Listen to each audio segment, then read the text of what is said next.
Hi, Freddy here, back on the desktop for another retro RPG, and this week I have chosen from my collection Street Fighter the Storytelling Game by White Wolf Games.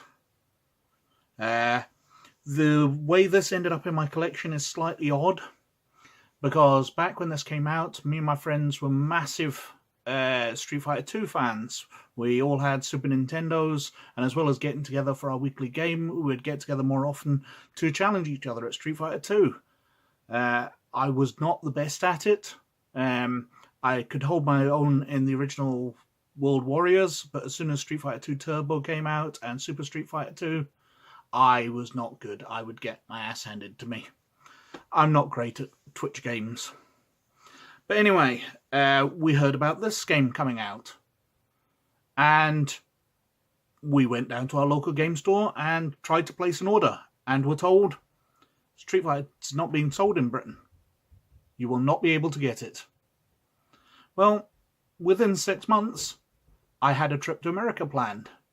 I was going away and exploring America. I was spending a month in the country. So basically my friends all stacked me up with some fair cash and placed their orders.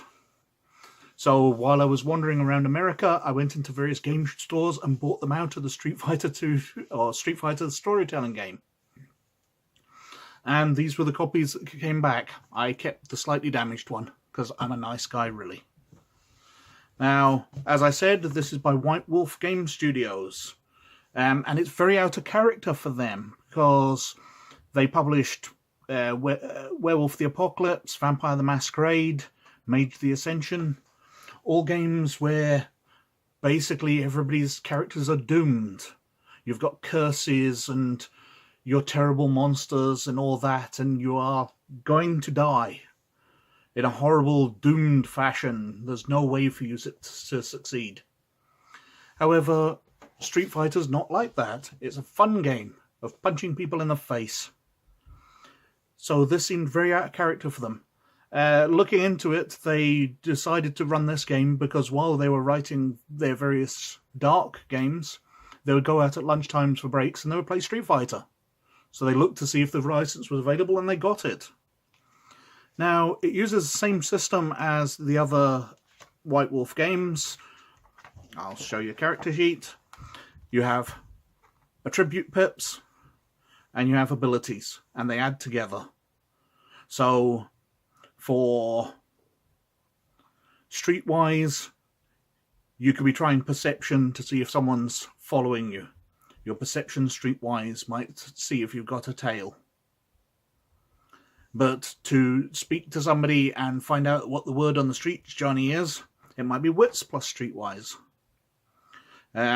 To do an act of intimidation, you might be using strength, or you might be using your intelligence to work out the best way of intimidating someone. The stats and the attributes and the abilities add together to give you the total number of dice. So 4 dice in strength plus 3 dice in intimidation, you'd roll 7 dice. Target numbers go from they're D10s you roll, so 1s are basically you can't fail.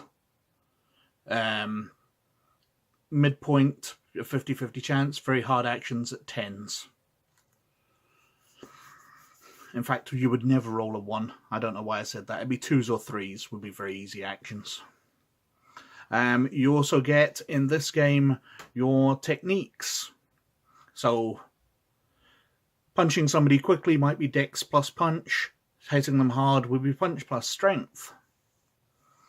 You've got key to power abilities, willpower to resist stuff, your health points. Backgrounds can be things like riches or contacts. And special maneuvers are abilities to throw fireballs and all that. Now, being based on a very visual game, it doesn't actually have any pictures from the game. It's all sort of original artwork, and it's really nicely presented.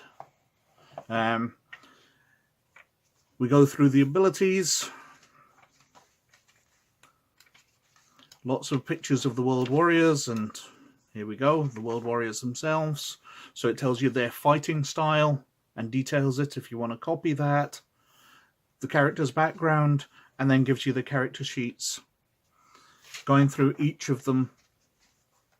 Fei Long, Thunderhawk, Zangief, Shotokan Karate, which is then Ken and Ryu. Special Forces training for Guile and Kami.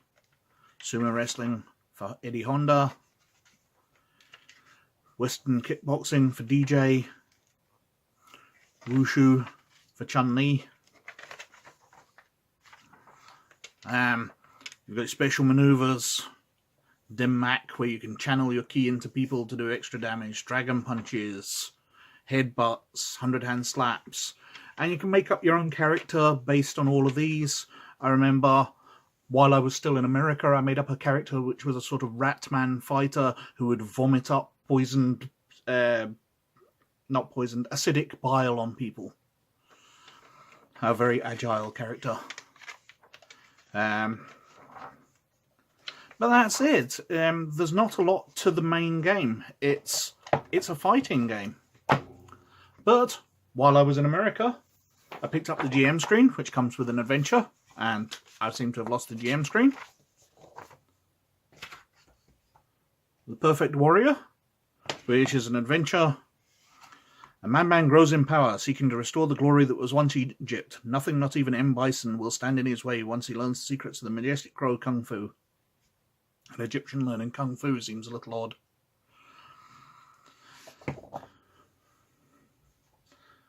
The Contenders book. This is great, I have to say. The problem if you're running a Street Fighter game would be that all your stats are for the World Warriors, so the same people would crop up time and time again, and they're going to be more powerful. So what this did was provide a huge variety of different fighters to put against your players. Alexander, I can't remember if he is a god or he thinks he's a god. Another wrestler, somebody with elemental flame powers. Weird mutant. A bit like, the Spanish Ninja. A Dragon Man. A Scotsman. Not accurate to most Scotsmen I've ever seen. A robot.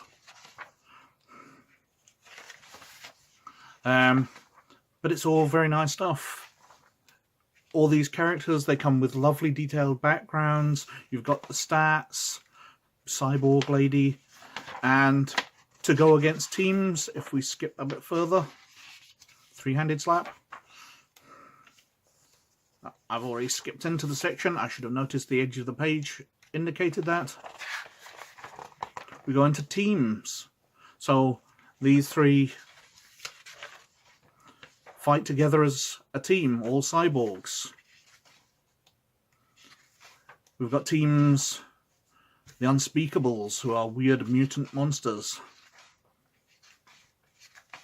We've got a team which is working for Shadowloo, the bad guys, but nobody knows it.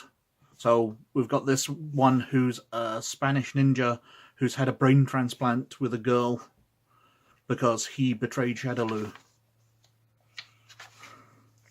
And a boxer who's been mutated and experimented on.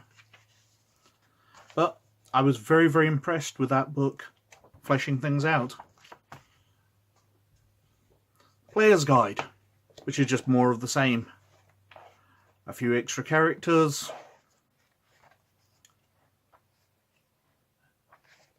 Running a circuit. Background characters like managers. Advantages and disadvantages for arenas.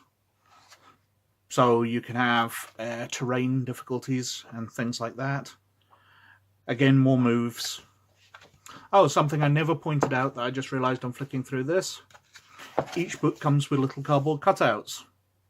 So you can stand up and show your fights going on.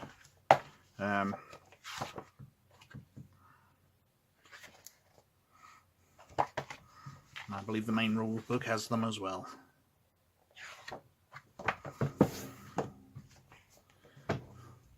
And the last book I got was Secrets of Shadowloo, which details Shadowloo's control of a country and luring people in and the people they have fighting for them, including battle robots,